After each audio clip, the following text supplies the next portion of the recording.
Alright, we're getting out of the house. We're gonna go for a hike. Yeah! Yeah, so we're excited to get out of the house. Finally. Go down to the car. Yeah. Gotta find the keys to the house. The keys. But we'll continue this once we get out to the, where are we going? Hike! We're out here at Fontenelle Forest, and they got this really neat setup, like a tree thing I haven't seen before, the tree rush. Check this out.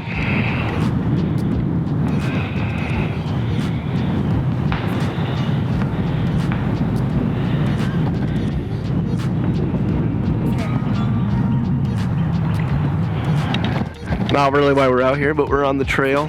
Good social distancing tactic. Go to somewhere that involves an outdoor activity. You don't know?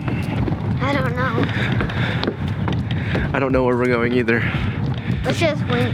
Wing it? Yeah. Yeah. We heard a woodpecker, so we're gonna look for that. So There's barely any people here. we're gonna go ahead and strap on the big lens.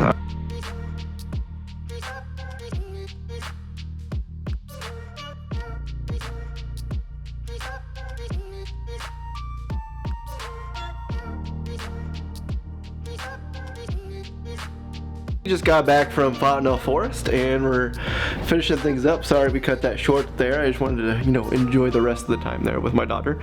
But we tested out the 100 to 400 millimeter lens there. Got some good pictures of Eden, got some birds and some squirrels. Lots of squirrels, right? Mm-hmm. Lots of squirrels? Uh-huh. She's eating a hot dog. She was hungry, so. But we tested out the 100 to 400 millimeter lens, and it is a lot of fun. A big lens. Don't know if it's worth carrying around like that for me. It gets me out and shooting though, so it's worth it. But super excited about that. And let me get you set up here so I don't have to hold you. Yeah, I don't know if it's a real keeper for me, the lens, or not, but yeah, since I don't usually do a lot of wildlife photography, and if I do, the 50 to 140 that I already have does it very well. But, I'll hold on to it for a couple months, play with it, and see if it's really for me. I'm going to throw in some pictures that I took, and so you can check those out, but I did say I was going to give you a review of the computer for next, but it's going to be the 100 to 400, sorry about that. But I'll do some B-roll of the lens so you can kind of get an idea of what it looks like, how big it is. I mean, there's a million different reviews. I don't do technical reviews, it's more about a feel, passion behind the photography, but what this lens allows you to do is get closer to nature, and I really felt that, and it was great. So once I get the pictures in there and I can start editing them, I will let you know what I think about them. But we'll go into that more after I get those edited. It's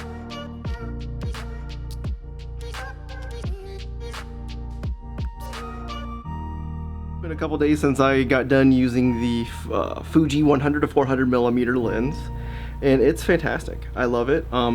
It's definitely for the person that really definitely needs that range. I don't think the lens is necessarily for me. A little too much range. I don't do enough wildlife photography. The 50 to 140 just hits that sweet spot. Does better low light, can blur out the background a little better. For the subjects and everything I want to focus on. The stabilization inside the lens is amazing. So if you know how to tweak with that, between the two settings, if you want to pan or if you're focusing on a single subject, just make sure you know how to use that when going into buying a lens like this. I also think it's super sharp.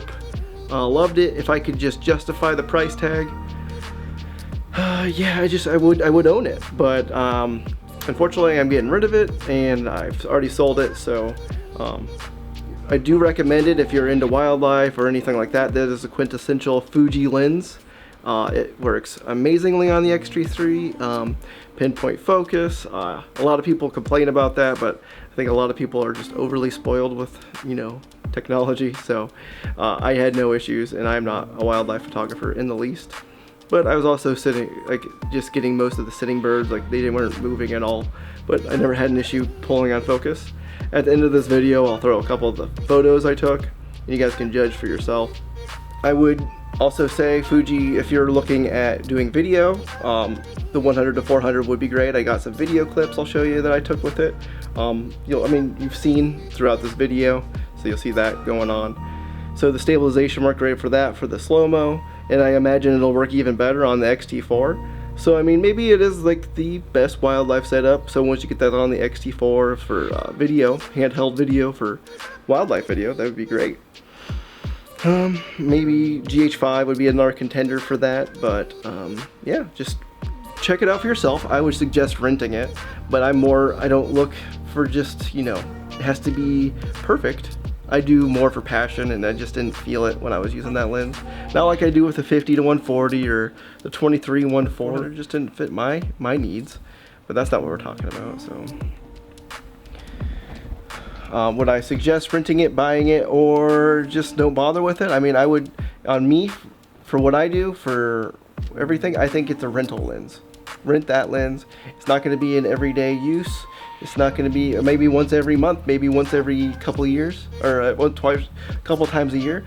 But I do like a scale, rent, buy, or just forget. And for me, it's just a rent. So I would suggest renting that lens.